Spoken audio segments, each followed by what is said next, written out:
kulankan maanta magaalada Beedhabo ee xarunta gobolka Bay ay ku yeesheen qaar ka mid ah odayaasha dhaqanka beesha Xariin waxay kaga soo horjeesteen mooshin dhawaan laga gudbiyay gudoomiyaha golaha shacabka Professor Maxamed Sheekh Cismaan Jawaari oo ay ka gudbiyeen xildhibaanada qaranka.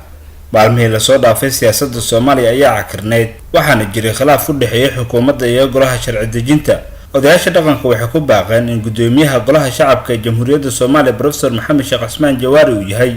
astaan u taagan jiritaanka dawladnimo ee Soomaaliya. xildhibaanada looga baahan yahay inaysan ku degdegin mooshin loo gudbiyo Jawaari.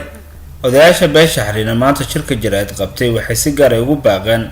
xildhibaanada ku jira baarlamaanka ee ka soo jeeda deegaanada Koonfur Galbeed Soomaaliya inaysan hoos ka reexin mooshinkaasi aysan ka qayb qaadan mooshin walba lagu ridayo gudoomiyaha golaha shacabka waxayna taageero dhan walba ay muujiyeen gudoomiyaha golaha shacabka. waxayna xukuumadda hogaaminaya Ra'iisul Wasaare Xasan Kheyre ay ugu baaqeen inay ka diiso burburinta golaha shacabka. si gaar ah odayaasha dhaqanka waxay cambaareen kulul ay soo jeediyeen Ra'iisul Wasaaraha dalka Xasan Cali Kheyre. may taageeran ana gudoomiyaha Jawaari taageeran ana may fadaane inni dhibaatada oo hata dawladda dhaha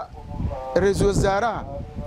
oo ka haaye Jawaari inni isu ku dhaafo oo isu ku dhaafnana ilaahay ma le isu ka dhibgaba aqaran dumiisu isu qaran dumiiska ee dawladda isu ilaahay ma le awoodi ya dul saaro hay rahim shirkan milan yaala mayan yaala dadiidow qaska Maxamed Sheekh Cismaan Jawaari lakahay waliba waa dadka diidow beesha Xariin al-Irre maymi masuulana irre mulmada deegaana Maxamed Cismaan Jawaari maya diidni maya may deegahayne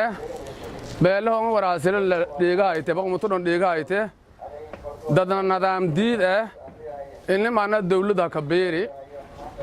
hoon waraasilan may leebad mun ku dulqaado korno leebadana Soomaaliya marti dibka marti dib hoob dhilagna ku taajiray lagna ka khasaaray lagna ka dhimaday lagna ka rafaade wali dhibaatada Soomaaliya dad ku filan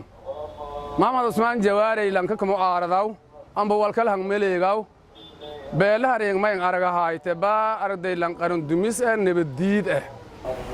way qobatay inay ku taageeraan gudoomiyaha baarlamaanka Soomaaliya Maxamed Cismaan Jawaari meel raais Maxamed Cismaan Jawaari gudoomiye waaye gudoomiye aqoon-yahan ee wadanka wala qobadi isbarbaryaa iyo dhibaatooyin ku jiyo oo in beelaha Xariin oo meel raais degan oo kamid ah digili marifla way taageero iyo arday xoog leh jeediyaane Maxamed Cismaan Jawaari Ra'iisul Wasaaraha Soomaaliya maylana wala aad maleegahay ku dhaaf dawladda dhatiye Jawaari waa gudoomiye professor ee aqoon badan leh dhibaato badan habi Maxamed Abdi Casiis Salaad wararka TV-ga SBC Beedhabo.